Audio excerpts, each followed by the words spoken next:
about the assessment methods. I'm still waiting for the Sejahtera Center to give us the rubric. So it should come from them actually, I think, because we have many sections for this course, and the rubric would allow us to synchronize all our activities. So I'll be telling you when I have the rubric ready, and I will put it on Itaklim. Okay. But one thing that you have to work on is uh, the block on sustainable development. Uh, Based on the questions that I've given you from the previous week and for today also, you can look at the WhatsApp group, WhatsApp for our group, and then you can see the questions there. So you're supposed to answer that in the blog. Okay. So this is the question. The questions are for this week, week 4. So anything you want to ask me? Okay. So we're going to look at the today's lesson. Hello, madam. How Yeah. about the attendance? The attendance. Okay. You're expected to come to class. Yes. But what do you mean by the attendance? Did you take the attendance or we need to do it ourselves at Italy? Oh, okay, okay. Uh, well, to tell you the truth, you are supposed to attend this class, but the recording will be up to me. Okay, I will record your attendance. So far it's been okay. Yeah. Okay. Okay. So let's have a look at today's this slide. Yeah.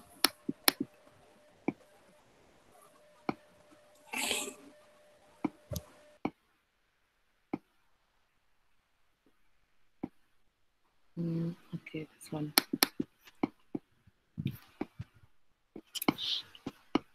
And I have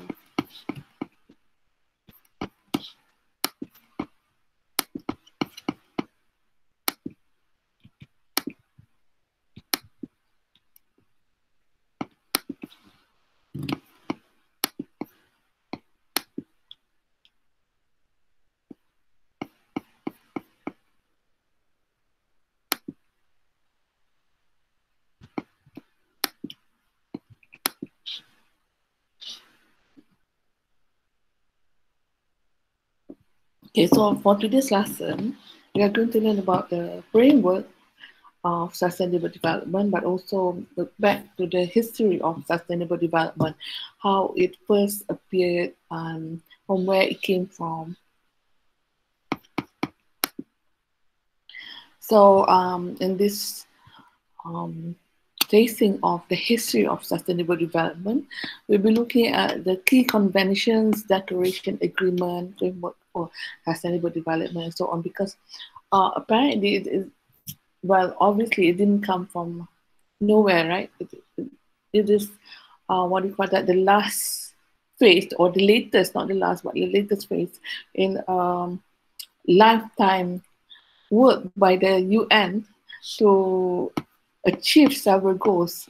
And this effort by the UN goes back to the 1972 UN Conference on Human Development held at Stockholm, which created the idea of United Nations environmental protection.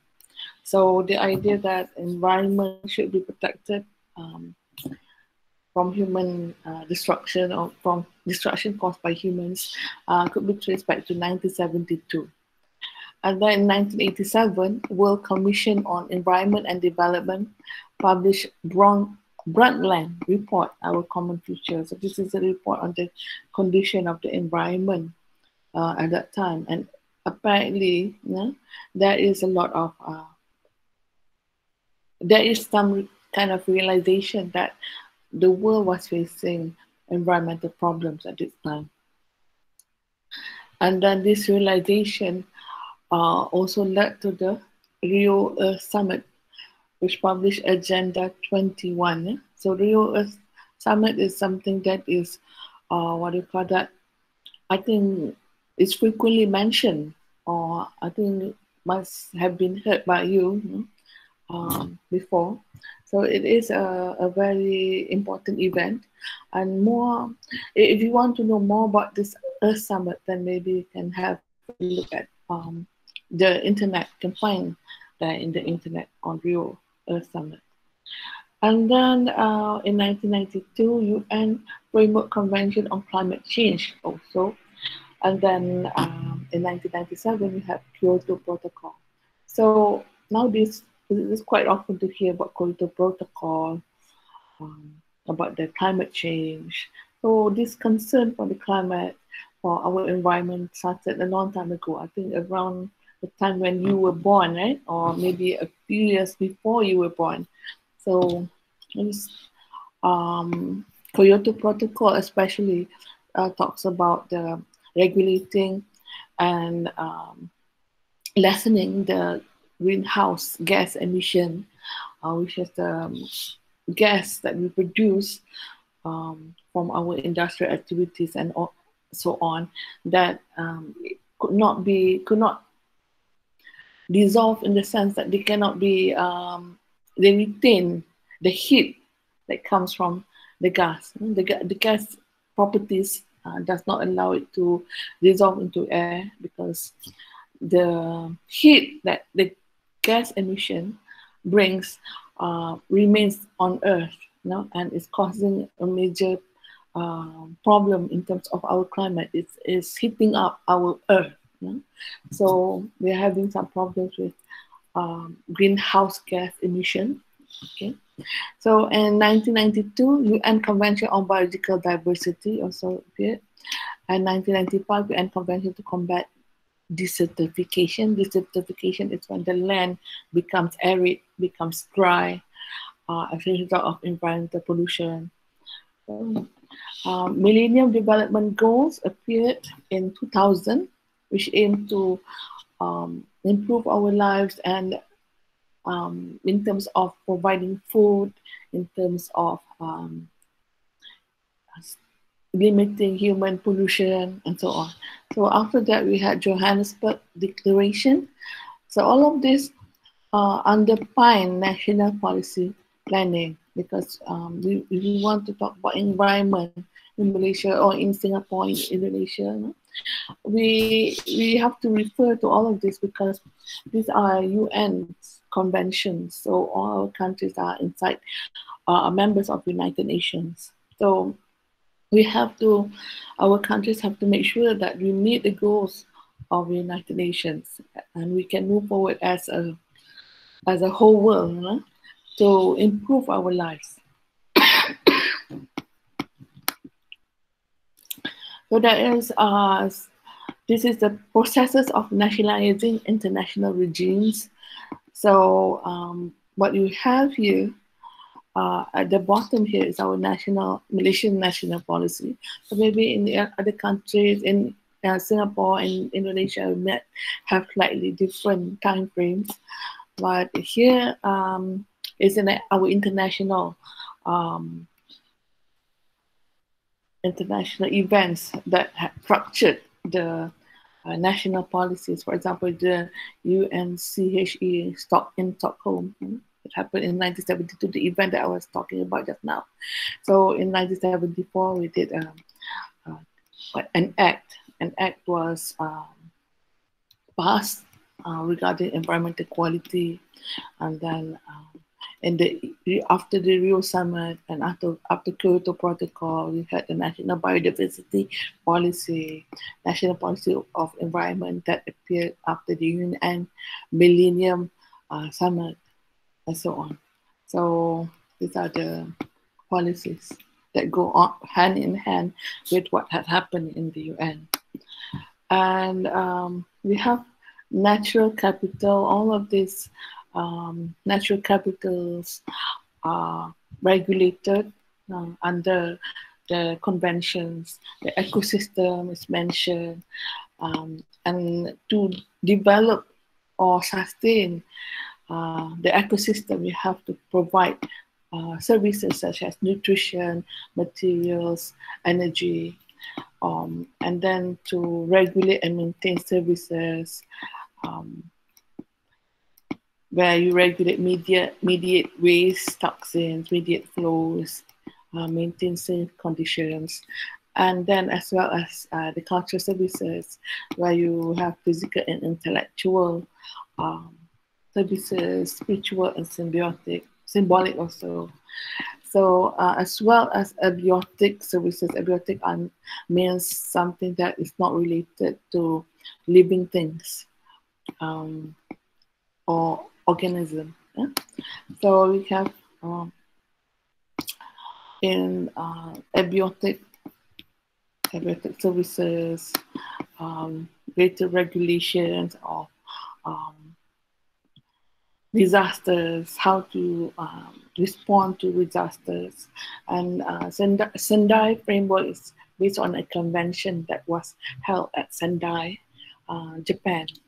So it looks at how a country can manage disasters that happen to their countries, and how UN also is involved in this convention on biological diversity, um, which is talking about basically biology, the right for living beings to live in a sustainable world, and uh, Paris Agreement, which is nationally determined contributions of the nation in terms of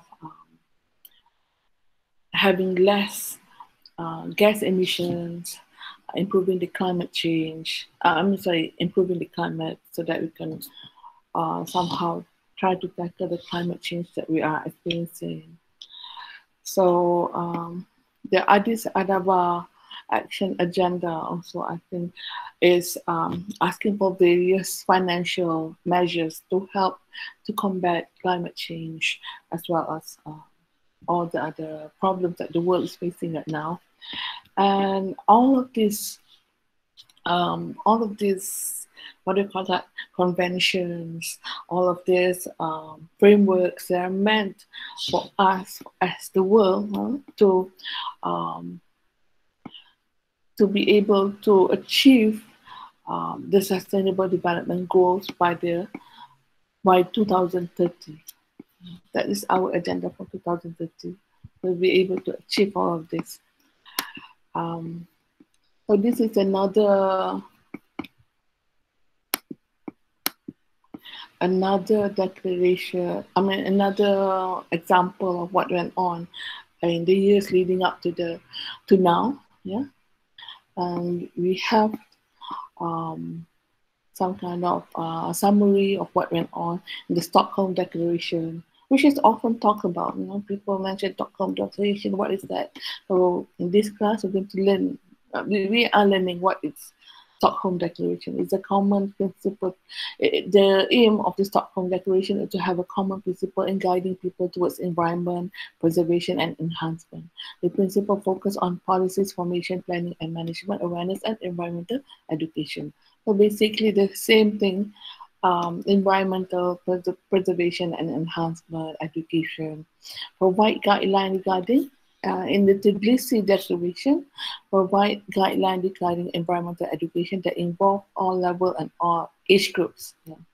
So more legislation and educate environmental education will improve the environment through new pattern of behavior, skills, and awareness. So the emphasis also on education.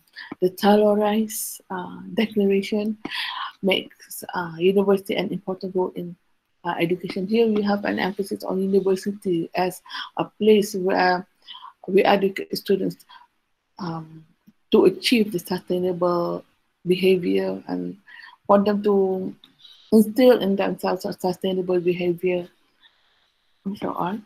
So the Halifax Declaration in 1991 which is to propose the utilization of intellectual resources in the university to create a better understanding of the environment and enhance the teaching and practice on sustainability. But before this, I think it's not very well known to many people who are teaching and also learning at institutions, because it simply didn't catch on, and throughout the world.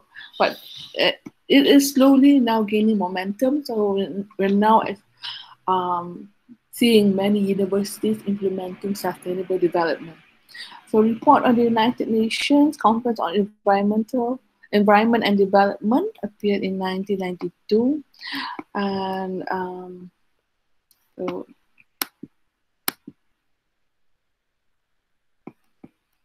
So there's more emphasis on education. So in 1993, the ninth International Association of Universities Roundtable, the Kyoto Declaration, was emphasized.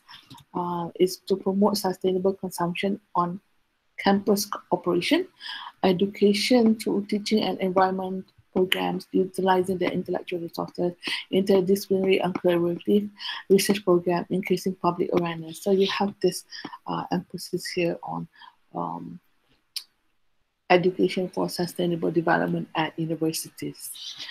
So in 1993, we have Association of Commonwealth Universities having a conference, and it adopted this Swansea Declaration, where people and the environment preserving the balance became the challenge um, for universities to adopt.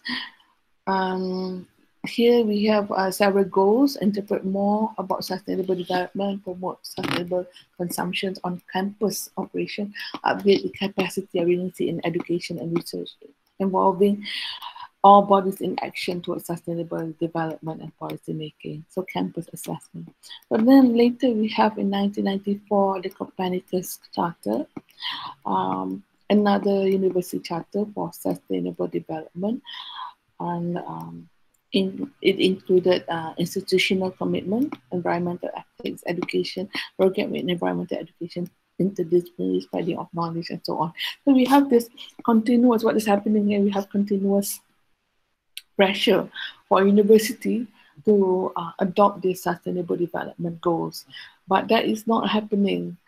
I mean, one of the things about this is when we have so many conventions about basically the same thing, it's telling you something. It's telling you that universities are still unaware of this new aim, this agenda that the UN has for the rest of the world. So we still have to have conferences and conventions. Now, Prof.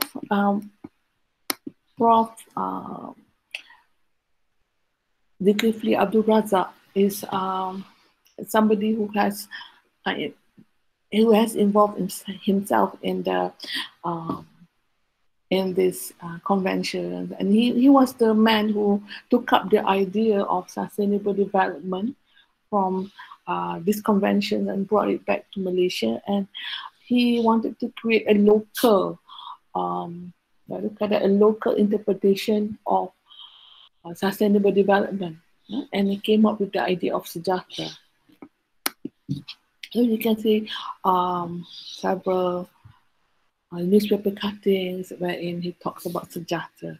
To him, sejahtera, which is a Sanskrit word, and sejahtera promoted a way of living that encapsulates and safeguards the three main elements of human life, which is economy, social, and environment, but in a way that that safeguards our values as well, because it is saying, Zulkifli is saying that this idea of safeguarding our environment, economy, and social life is something that is from our tradition also. It's not foreign to us. It has been, in the past, people have been practicing sustainable ways of living, even before the coming of the Europeans. So this idea of sejahtera is also present in many other cultures. Ikigai a Japanese word for reason for being, encompassing joy, a sense of purpose and meaning and feeling of well-being, and credited as a factor in longevity and happiness. So in Japan, they have the word ikigai, to which means which has a similar meaning to sejahtera. So in Sweden, they have lagom, translated as moderation, in balance, perfect, simple, suitable, and matter of amounts, not too much, not too little, just right. So this is what they have. A Norwegian and Danish word is hygge, for a mood of coziness and comfortable conviviality with the feelings of wellness and contentment. So these are the some of the words.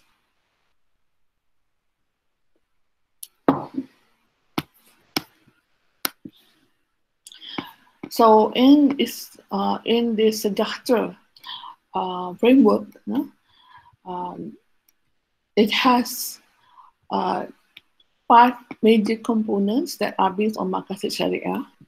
And that is the preservation of life, preservation of intellect, preservation of lineage, preservation of wealth and faith. So all of this caters to what we have been talking about, which is emotional, physics, psychological, in terms of its relation to social. And here, the last one, spiritual. So this is the element that is currently missing from SDGB. That all of this indicate the importance of economy and also the importance of social life. And also you can say that life itself also indicates, although it's not here, it's indicative of the importance of the environment to our life. So, what Prof. Zulkifli is trying to do right now is to propose that the SGB be increased to 18 instead of the 17 goals, because the last one covers spirituality, which is currently missing from the SDG goals. So here we have another type of way, okay, another way of looking at sejahtera, which is to put it under or to shape it with our indigenous recipe. Or it says here, spice up your life, because it means spices are supposed to mean something that comes from our land, something comes from this part of the world. So you have sejahtera as a concept that is indigenous and also original to our existence, to our existence as a region. So here we have a model of a university that practices sejahtera. It is green. It's a green campus, and that covers environment, built environment, transport, waste, IT, go green, water, energy. Okay, so all of these are meant to be sustained or developed to equip us as a university with sustainable development goals, to able to make us achieve the sustainable development goals. And we also have Sejahtera neighborhood, which is to work, which is an objective that the university has nowadays, which is to work for the environment as well, to work for and with the environment, the people surrounding the university, the communities that live around the university. So we have achieved this goal because we have had several activities with our surrounding communities, and we have applied for the regional center of expertise for ESG, or education in sustainable development. And that application to UN as a regional center has been approved, and we are now the regional center. UAE is the regional center, or IUM is the regional center of expertise for ESG. So then we have this education for sustainable development, which is about reorienting formal and non-formal education towards sustainability. So this is what we have right now, this class is part of this education for sustainable development, which is giving you a formal education on sustainable development. But you can get also non-formal education through activities that are held by the student center, or student office. So Sejahtera as a local implementation of sustainable development. This is currently our framework for sustainable development. We call this framework Sejahtera. I think in our last class we had a short debate on why we shouldn't follow Japan, right? And adopt Japanese values, because while they cover certain objectives that the sustainable development goals have mentioned, okay, they did not cover others. There is still, while the poverty level is perhaps low in Japan, no? There are people who are committing suicide, for example. So this Sejahtera is meant to produce something that is that covers every aspect of life as viewed by us. Okay, so they are meant to help us with achieving not only sustainable development goals but also to live fully, and I think Islamically also, in a way that was meant by Allah Subhanahu wa Taala. So here we have Malay explanation of what one aspect of our sustainable development plan is, one aspect of Sejahtera, which, okay, somebody offered a picture there of something. Okay, let's have a look at that first.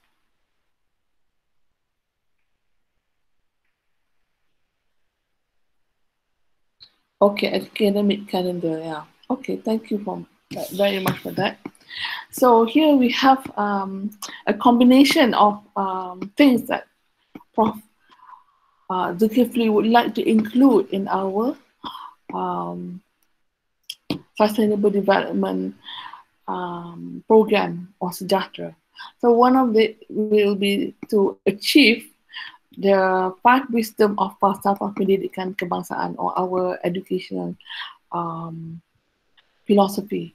So basically, it tells you to create human beings who are balanced and harmonious, okay, with in terms of intellect and spirit and emotion and physical part of them. Okay, and then there's also the belief in God, which is very important, and then to practice sustainable development of the self, as well as to bring prosperity and harmony to society and nation. So this is another set. This is more like Islamic set of sustainable development or sustainable living. We have faith, life, intellect, lineage, and wealth. This is what we had talked about last week, and this is the UN goals. So if you can see here, there is 17 goals, but currently the Prof. Zulkifli is applying for another goal to be inserted in these goals of sustainable development, which is on faith, okay? Because there is no mention of spirituality in this sustainable development goals. So these are the 4 pillars of education adopted by the UN in 1996, which is we have students have to learn to know, students have to learn to do, students have to learn to be, and to live together. So these are the this aim should be in every educational programs that universities carry out. So that's basically it regarding our sustainable development plans and framework. Okay. So I have recorded this and I will put it on Itaklim. I'm still learning how to do that. So please bear with me.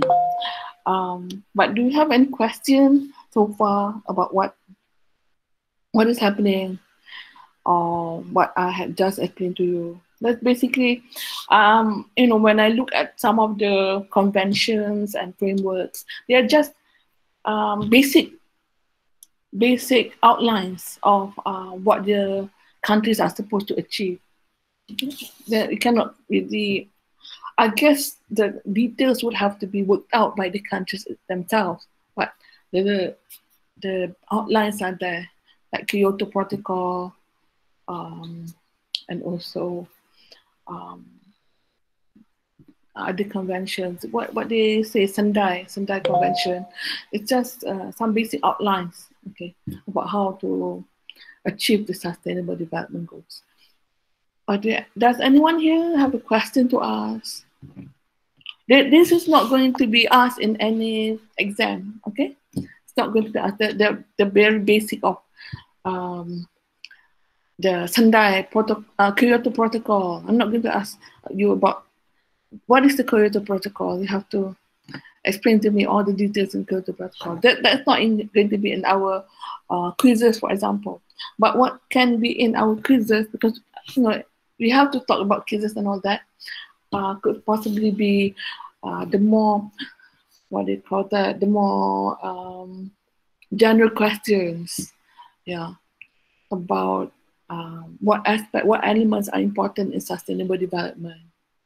Okay, and basically, what is the first convention that was held to talk about or to discuss environmental concerns? Okay, that could be there, and the names of the convention.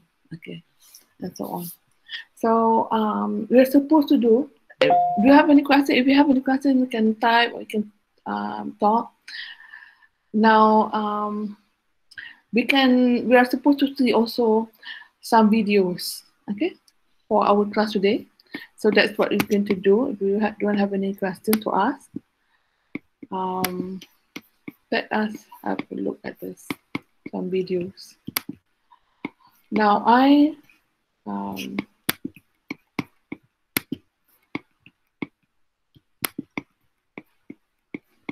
okay, I prefer to show some videos that date back to the origins of sustainable development. Okay, we start off with that origins of the.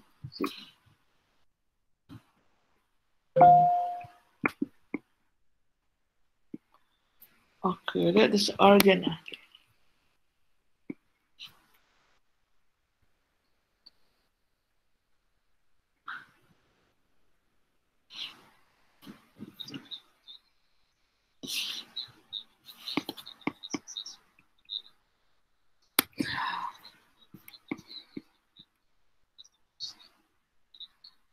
No, I'm sorry.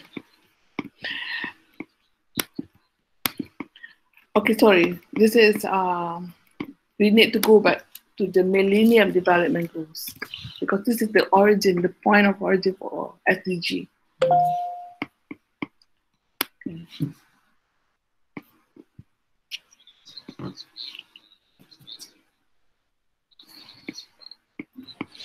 Doctor, we can't hear the video. Yeah, again? We can't hear the video. You can't hear the video? Yes. Yes. Oh, okay. I don't know why. I can hear it very loudly. But wait. Okay, wait.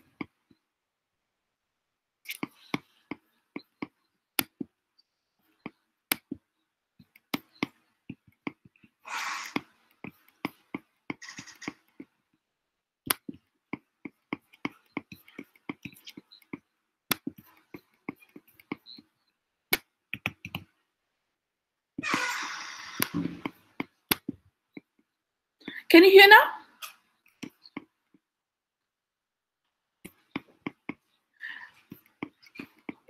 No, bro. No, you cannot hear. No. Okay. That's strange. I don't know how to, because I'm hearing it very loudly.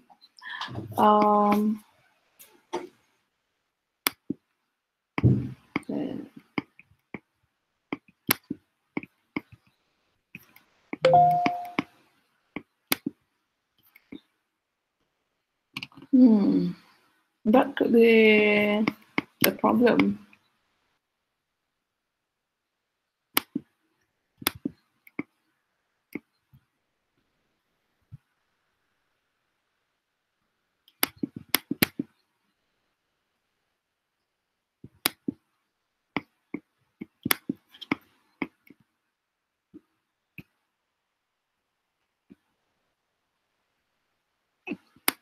I don't know why it's not there.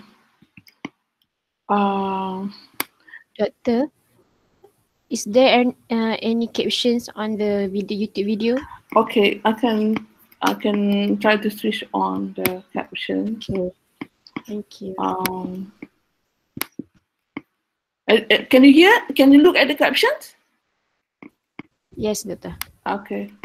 I don't know why it's not there.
Okay.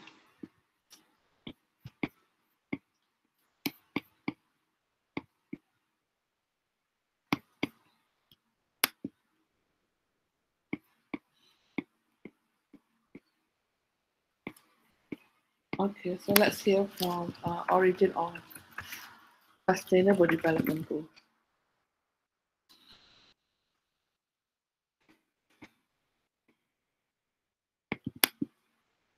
Oh, ini episode 4. I'm sorry.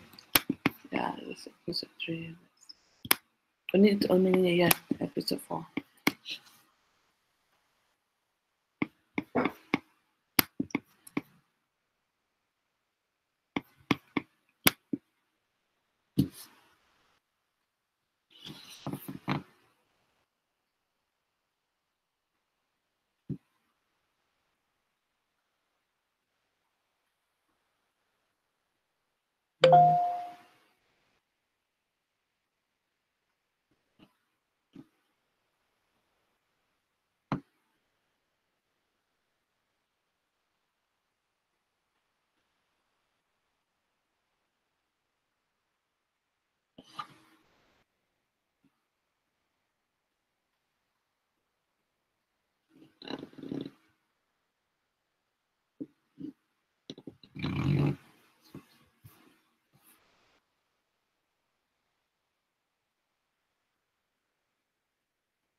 Okay, so that's the.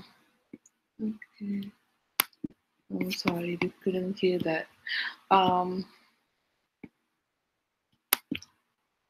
okay, so that's for today's class. Simply, I think we have finished whatever we have to cover for this week. Yeah, but do you have any questions you want to ask? No, no questions. Okay, okay. Does Professor Zulkifli implement Sejahtera only? Okay, let me see the whole question. Does Professor Zulkifli implement Sejahtera only for our university, or he had already shared this idea to other universities? Yes, he was, as you well know, or maybe you don't really know this, he was previously director of, or rather the vice chancellor, because only UIA currently has rector. The vice chancellor for University Science Malaysia. So he had tried to implement this in USM. So USM is currently also the one of the regional centers for sustainable development in the north side of Malaysia. So he had implemented this before. He had some ideas, but he did not add the component of spirituality. He did not send an application to UN task force about sustainable development to put there another goal, which is to implement spirituality, because USM is a what do you call that, is a secular university, and it's not an Islamic university, so they did not put this idea of spirituality there at that time. He became director for around from 2000, I think 2000 to and he was the vice chancellor. I'm sorry, I can sometimes I mix the word rector with vice chancellor, but he was the vice chancellor of USM for 11 years. So he became the vice chancellor in 2000. So he left in 2011. The problem with I'm not really sure why he left. Maybe one of the things is that um, the direction that the university took in 2008 to become an apex university caused it to put its priorities elsewhere, because as you all know, USM has apex status, right, which is the foremost research university in Malaysia. But when you are an apex university, you're expected to produce a lot of papers, to maintain a very high QS ranking. The government also will put money on that to achieve that goal. And staff are supposed to publish in Scopus and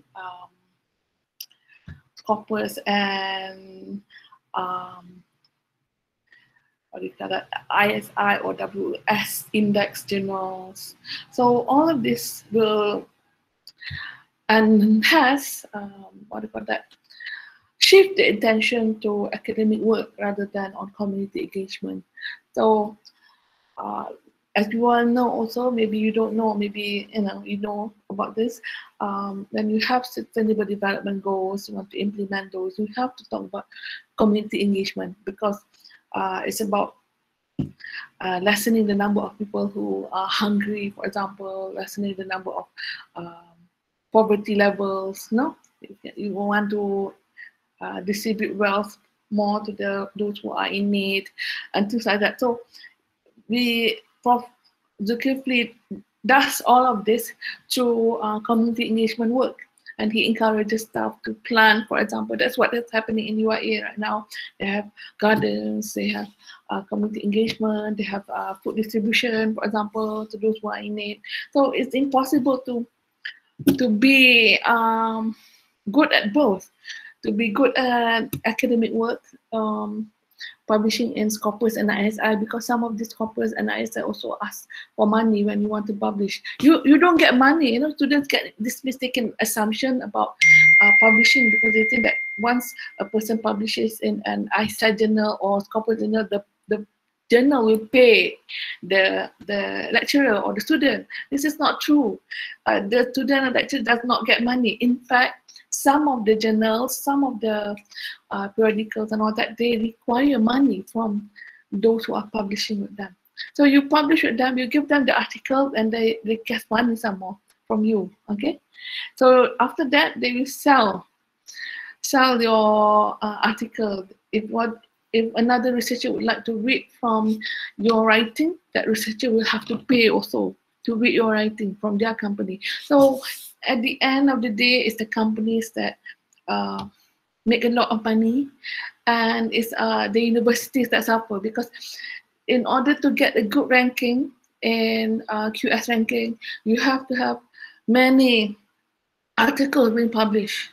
Okay, that's one of the criteria. That's not all of the criteria, but one of it, you have to get many ISI or Scopus ranked journals, and they are making people like students, because lecturers are very busy. They have to teach, they have to be involved in that. I mean, they are making students also write their articles and pay the money also. But some of the money comes from the grants that the government give to RU universities.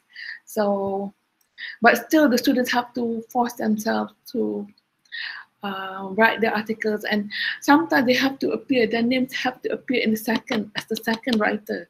Okay, they're not the first writer, because the first writer has to be a lecturer in order for the university to get points from QS and as from Malaysian government also. We have, in Malaysia, we have MIRA. MIRA is a kind of like something like QS, because it ranks university.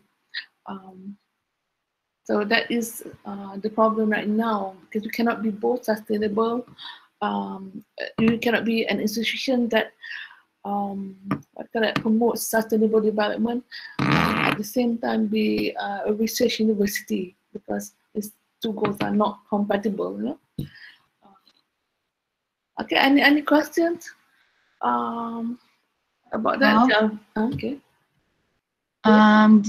Just now you said that our Deputy Prof Zulkifli want to add another one goal in SDG. What is the goal? It is on spirituality. What is the what? What did you ask? That the goal itself have 15 already, right? It's 17. 17. Yeah. You want to add another one, yeah? Yes, spirituality. But okay. I cannot talk about this right now, because he's about to he and Prof Zul and Prof Kamal Hassan, the founder of this university, actually, are working or have worked on a paperwork, you know, kind of like an application, a proposal to implement or to have another SDGB in the UN Sustainable Goals Development. So that SDGB has to do with spirituality. I'm not really sure what it contains, because staff have not been told about this other element. Okay, we have not discussed this other element right now. It was previously mooted by and also applied for by Zol last year, but it was turned down by UN. So the UN still had 17 goals. So Prof is trying to apply again for another SDG goal to be created, which is spirituality, because that, you know, we are, as Muslims, we are obligated to believe in God, to believe in Allah, but also to propagate the idea that spirituality is very important, right? To have belief, and this will address the concern that we had last week, because some of you said that Japanese people, they kill themselves or do commit suicide, right? That's a tendency right now in Japan, also in South Korea and all that. So why do they do this? I think one of the problems is that they don't believe in God, they believe in afterlife. So they take the simple way out, which is to kill themselves, to commit suicide. And it's becoming quite the norm right now to hear children, even 12 years old or 8 years old, sometimes, you know, when they feel that they have been bullied, they also commit suicide, right? So it's a sad reality, but something that has to be addressed, perhaps through SDGB. Okay, do you have any questions or anything that you want to say? Maybe it doesn't have to be a question. It can be anything that you want to say. I don't want to be the one talking all the time. Anything you want to say? Hello, madam. May I ask about the SDG? Is the order in the SDG is significant in achieving the objective, which is the number one is no poverty. Do we need to achieve that first, other than other objectives? Okay, so I think that's a good question. I think the objectives are equally important. You know, as you have seen from the video, in the past, countries have chosen several objectives and left some others out because they felt that the others may require too much effort and so on. But what SDGB is all about is to implement all the objectives. But why do we have numbers for them? Maybe zero. If we look at the general, what do you call that? The general picture. Maybe you can say that it's a rationale because the first is to end poverty, right? No poverty, then end hunger. We have to be, when we don't have any poverty, perhaps, or there is less poverty, the other goals can be addressed also, like hunger. But there is no, I think if you ask me the truth, I don't think there's a rationale between the, rationale behind why certain goals are given certain numbers. I think they're just given certain numbers to make it, what do you call that, make it easier for us to say, okay, I'm addressing SDG 1, or this action by the government is supposed to address SDG 16, and so on. It's just something that will allow us to talk about these things without going on with and on with the title or the thing, It's just numbers. Yeah. Anything you want to ask? Or maybe you want to say, it's okay. You want to say you have an idea about anything? Okay. No? Okay, so for next week, we're going to talk about Sejahtera, more about Sejahtera to give this idea. He was the first to move it in this part of the world, and it was adopted not by our country. We're not, in the past, we're not really interested in what the country has not been interested in what Prof. Zulkifli has to say about Sejahtera, but it was actually adopted by South Korea, a university in South Korea, and they have Sejahtera gardens. Okay, so Prof. Zulkifli is an internationally known advocate for sustainable development, not in Malaysia but in the world, and he was also one of the past presidents of an association of universities in the West. He was based in Paris for some time during his career, because he's quite a well-known and well-respected figure in the world. And we don't know that. We Malaysians really undervalue Prof. Zulkifli. There's so many things that we don't really know about this man. So somebody is also coming up with a biography of Prof. Zulkifli life, So any other things that you want to say? I actually have a plan for next week. I hope you're working on your blog. Okay, you have a blog, and then you are supposed to address all the questions that I've given you. And then I'm also going to have a blog. I'll be creating my own blog. And this time around, I would like to focus on all the SDGs projects that are around the world. Okay, because we have to think about what your project is going to be. Even though we don't have the rubric yet, we have to bear in mind that we have to start with the problem, right? So how do you solve that problem? Right now, I'm thinking also that my problem in this COVID-19 situation, I need books. I need reference materials for my research.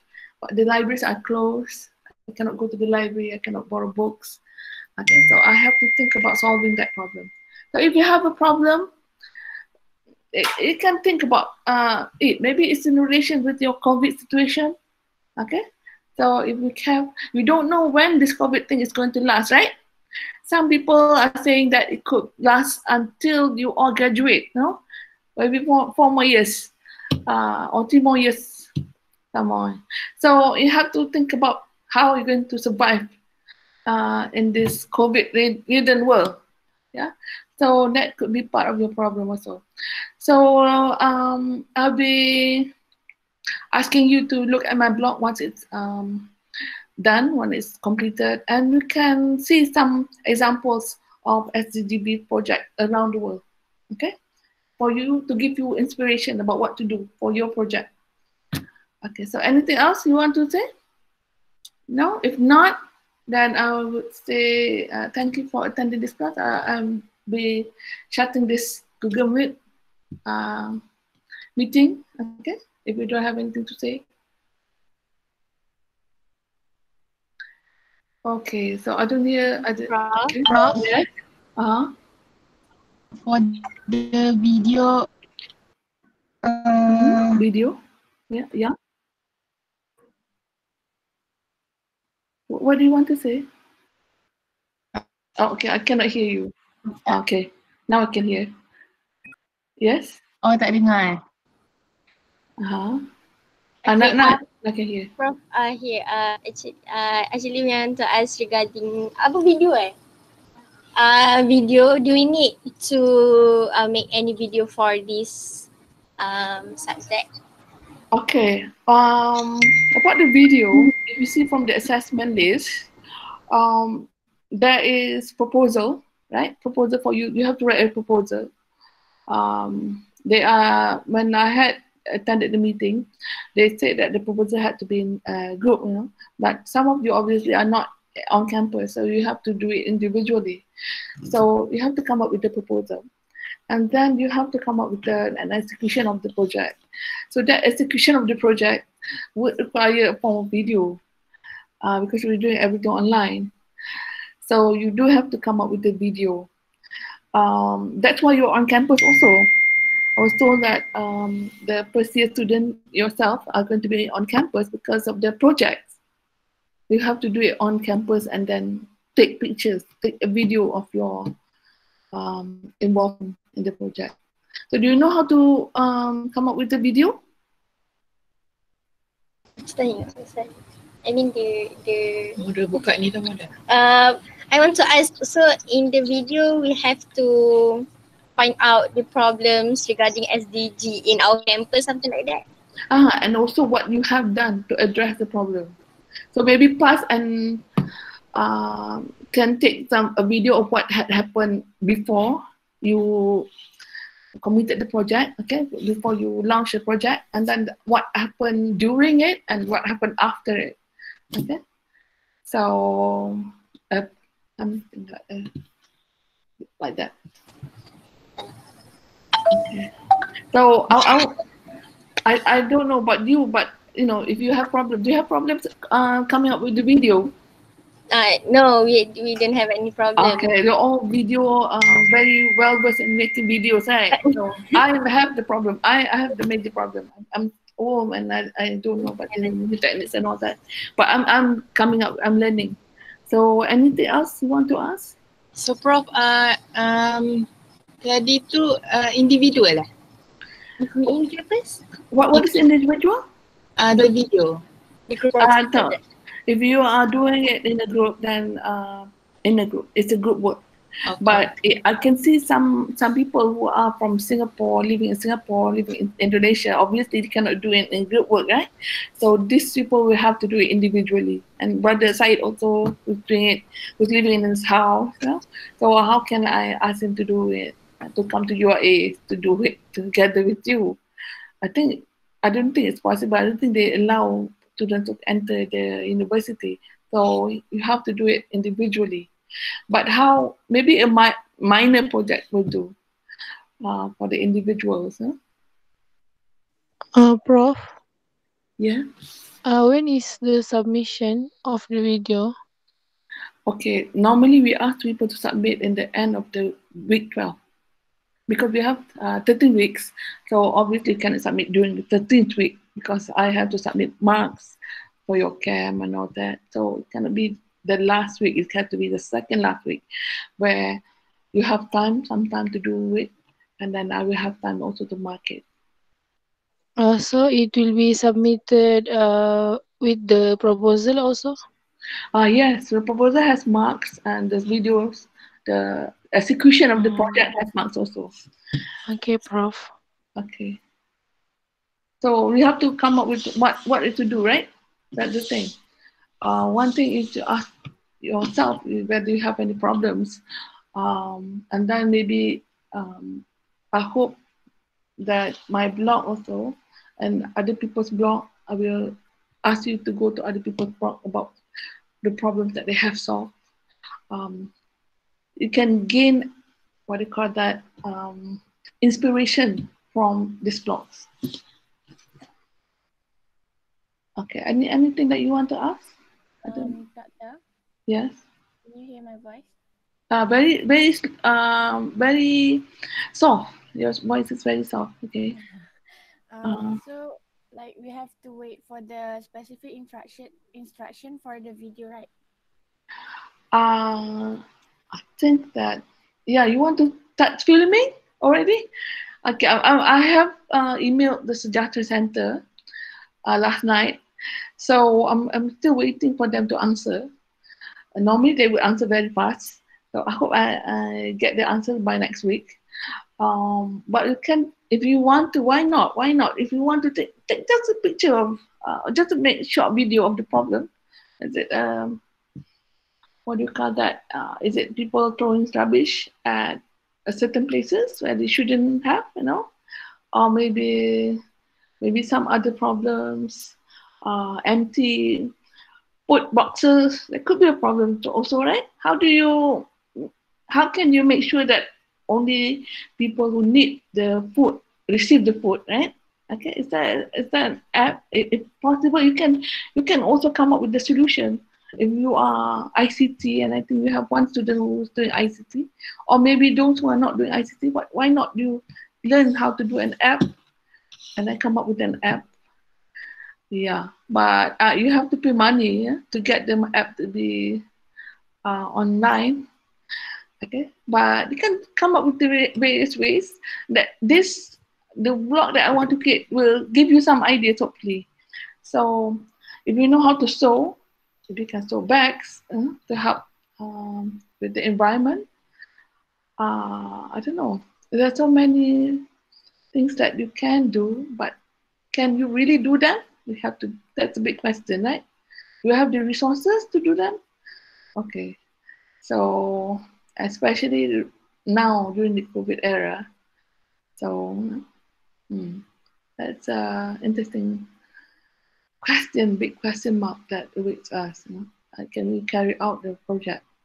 But let me find out first. I have been finding out projects around the world that are about SDGs, and I will put them on the blog, and we can all try to answer whether we can do similar projects. Yeah. Do you want to ask anything else?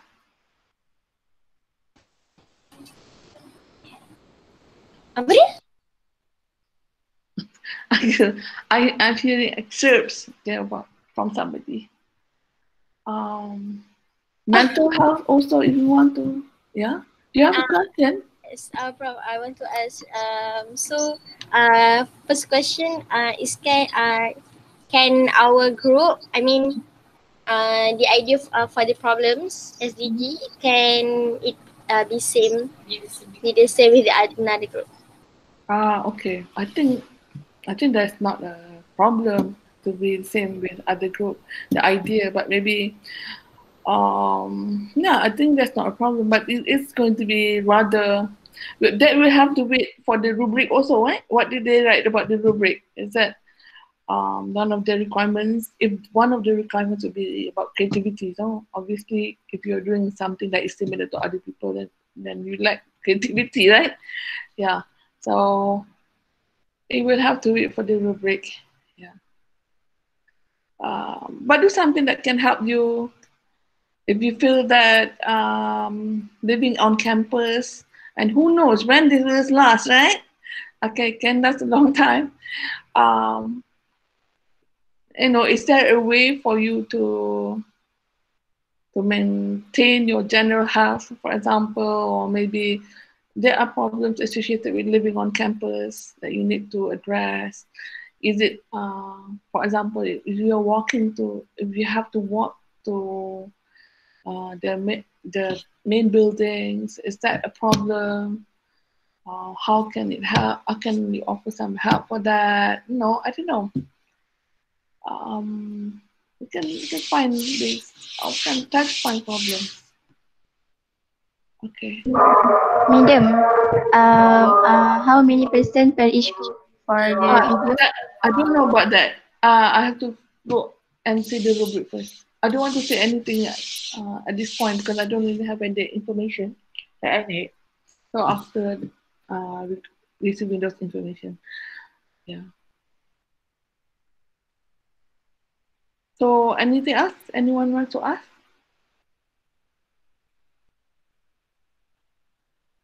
You can, if you have further problems, you can just WhatsApp, and I'll try to answer the problems based on that. Okay.